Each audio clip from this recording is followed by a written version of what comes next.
Hello and welcome back to another reaction. In this occasion, Avatar: The Last Airbender, Season 1, Episode 15. Yes, last time we returned kind of a normalcy of the show, as I said before, or as I said in my previous reaction. It's more calm, more subdued, kind of a fun episode to develop our characters. So I'm eager to see if this episode is going to follow the same formula or is going to change again, going back to this to the thickness of the plot. So I don't know. I honestly cannot say if I prefer one of the other. Yes, some of them are more important for the overarching plot, but the ones that just concentrate on character development are interesting too. So, yeah, perhaps a good balance between both of them.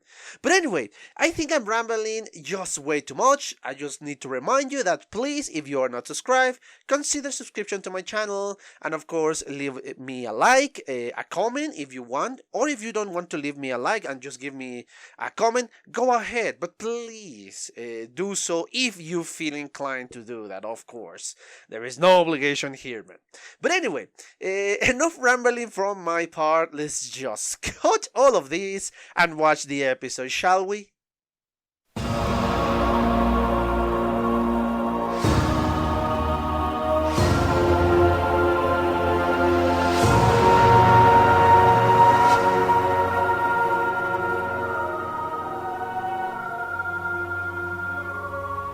Okay, I'm back. I just watched a second time the 15th episode of the series. And yeah, we have a little bit of plot development. Perhaps it's not that much because all the time they are speaking about going to the North Pole so they can reunite with another tribe of benders, or at least there are some benders. They are hoping for them to be some benders in the other tribe, the other water tribe. But still, we have more character development, and especially now from Aang. Yeah, obviously, this episode was just about trust. You need to trust your friends, you need to trust your family, you need to trust other people around you. And obviously, this is something that Aang didn't do because, yeah, when they figured it out, or when everybody find out one of the other members of their own tribe. Obviously, they were just so ecstatic, they were just so happy because they find somebody they are familiar with. So it's understandable that they will pay more attention to this. I was going to say newcomer, but obviously it's not a newcomer, at least not for them. For us, yes. For them, no. But still, and yes, they tend to ignore Aang in this moment. Again, this is when the mentality of a child comes around. Because, yeah, I said this so many times in so many videos, but let's remember, Aang is still a child. And Katara and Zuko is the prince.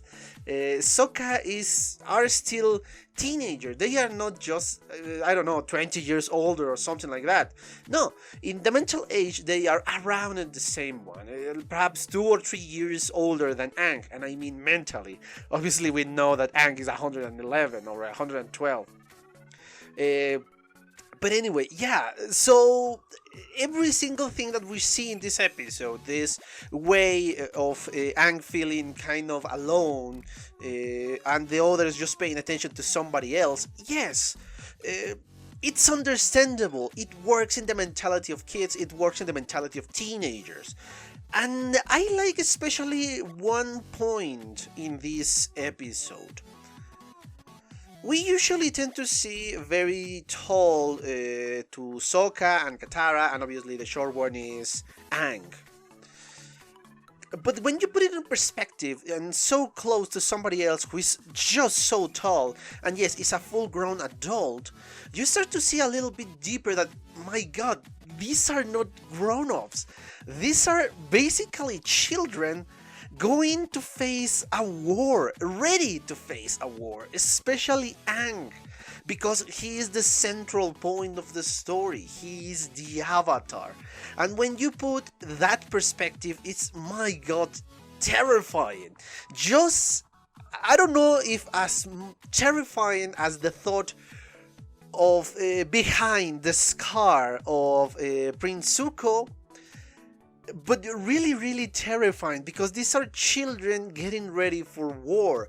Yes, we got a lot of adventures. Yes, we have kind of diminishing the point of war, trying to hide it a little bit. I mean, it's not diminishing, it's hiding it a little bit. But still, when you think about it, the plot of the show, and especially the protagonist, is a very, very terrifying thought that we're facing here. And I think this is the first time that really brought that perspective in me. I don't know, perhaps for the closeness of this character. I don't remember the name, even if he was on the title. The closeness to this from this character to our heroes, it's what really put into perspective everything. Obviously, again, as I was saying at the beginning of the commentary, this is an episode about trust, that you need to trust your friends. And yes, for the audience, for us, it was obvious, oh, they were never going to abandon you, Aang. But obviously, we need to put ourselves in the shoes of Aang. He's still a kid, and yes, I know I repeat this a lot, but this is important. He's still a kid, and he believed that they were going to abandon him if they figured out where their father is. And especially because they have been ignoring him for a while. So yeah, in the mentality of, oh no, they're going to abandon me, they're going to go away. Better hold this the longer I can, and perhaps, just perhaps, they will get tired of waiting and we will go away. And I could send the message after somebody else. Who cares? Obviously, we know that is not the case, and everything that was pushing Aang to say, oh, you need to trust your friend, you need to trust your friend, in a point in which he broke, when he was made an honorary member of the Water Tribe. And he said, okay, I cannot do that, I hid this from you, so yes, sorry about that. I don't know how people felt about this episode. I don't know, because again, I was not in the fandom back then. And perhaps I would have reacted differently back then, because I was, I don't know, younger. I don't know. But I understand the anger in Sokka. I understand perfectly. And when you're angry, you tend to do stupid stuff. You tend to do reckless stuff. You tend to do things that you were going to regret later on. But I understand in the point they were.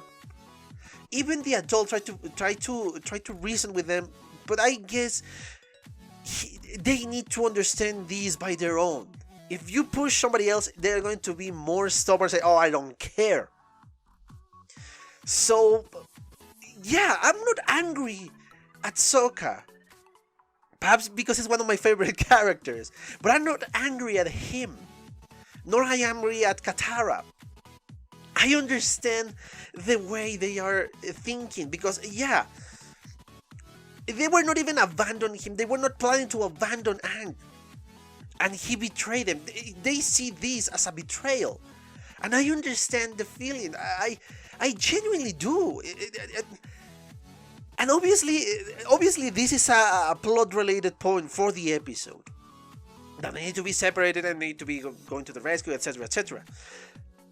But it makes sense in the context of our characters. It makes sense. And obviously, when they were attacked, obviously, with this creature that only smells, they see through the smell. It sees through smell.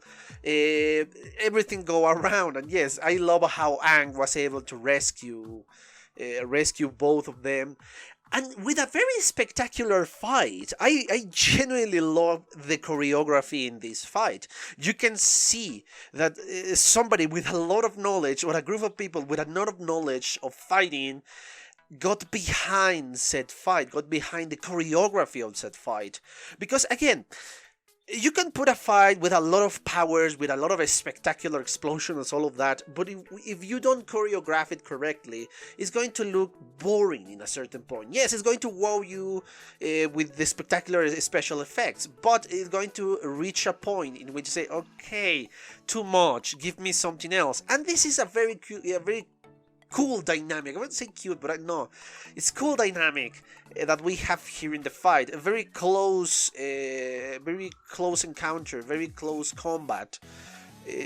And I love the dynamic, I love the punches, I love how they avoid the punches, I love how they counterattack. I love those. I love the fighting. When a good fight is on screen, it's a marvel to see. And the different strategies, yes. When you put obviously the effects of the explosions and the bending and all of that, yeah, it's going to be even more spectacular. And I love how Aang is able to overcome the fire power, even using it against Prince Zuko. I love the fight. I cannot speak more about it, obviously, because I'm going to repeat myself. But I love the ending too, and I love the humor in the ending too, of this fight, and obviously the ending of the episode. First of all, yeah, Uncle Iroh is just the best. Yeah, from the beginning he was attractive, because, come on, he's a very attractive girl. He was attracted, and yeah, he kind of take advantage of that set point. And I love how Prince Zuko, I love how Prince Zuko is hit with the tongue with this animal that is overcome with the senses of all the perfume and all of that, and it hits Prince Zuko, and he just fell down, and nothing happens. But then this girl gets hit, and Uncle is, oh no! I love that reaction. And he just doesn't care what happened to his nephew in this moment. Perhaps because he knew he was fine. And perhaps later on that I know what's happened next, because yeah, the intentions of the uncle were clear after that. And yeah, the girl was not happy, so I guess it's going to be a little bit of revenge that we are not going to be able to see. But obviously the last scene is kind of character development, or not character development. I want to say romantic development, perhaps. Again, I base my thoughts in the last episode, in which they plant the seed of this ship, and now Katara is starting to see Aang in a different light. Oh, that's what I assume, obviously. And we're starting to see a little bit of advancement. Not much, because obviously we don't want to rush this. And again, if the intention of the writers of the show is to put this ship into something else, or to transform the ship into something else, I'm glad that they are doing it step by step and not rushing it and give us, oh yes, they're going to kiss in the third episode after this, but a kiss like, I don't know, make out or something like that. Yeah, an extreme like that, which is going to be very pathetic if they actually do, which I don't think they will, because yeah, this show is so well written, so I highly doubt that is going to be the case. So yes, a fascinating episode.